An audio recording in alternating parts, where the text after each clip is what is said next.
What's going on, guys? Today we're breaking down how to optimize your muscle growth. You can apply these principles whether you're trying to build your arms, your legs, your glutes, any muscle group that you want to find development in, you can utilize these principles in. So we're going to go ahead and break down these three main principles. First off being training frequency. Second of all is going to be protein intake. And then finally we're going to go over progressive overload. So let's go ahead and get into it.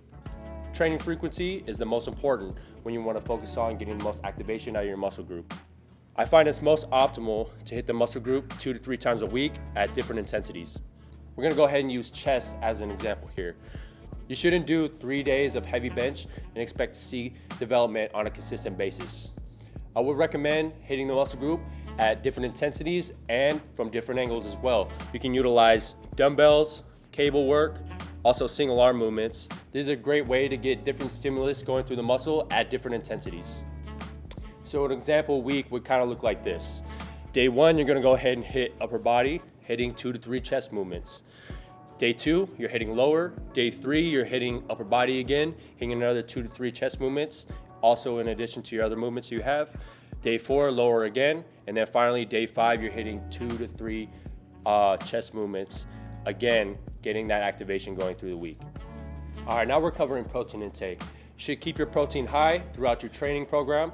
So when it comes to protein, you want to make sure you're taking 3/4 to 1 gram of protein per body pound that you have.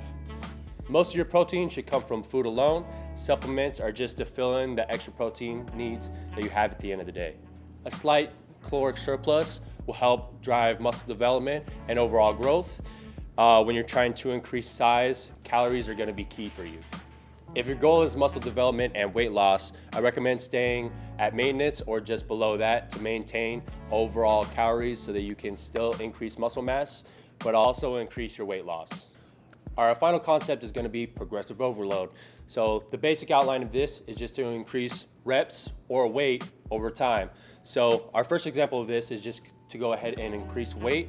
After your first week of training, you're going to increase weight after into the next week.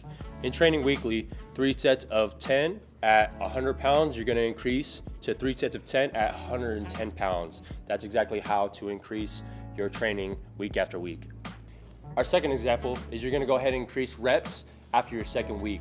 So for example, you're starting off with 3 sets of 10, you're going to go ahead and move to 3 sets of 12 on your following week. This is how to increase your reps over time.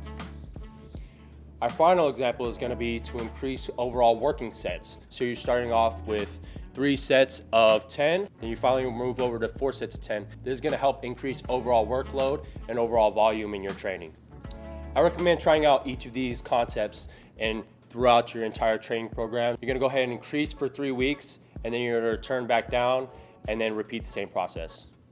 All right, guys, this is the best way to optimize overall muscle growth. Make sure you check out any other videos that I have. If you have any comments or questions, go ahead and shoot them down below. Otherwise, I'll see you guys in the next one. Peace.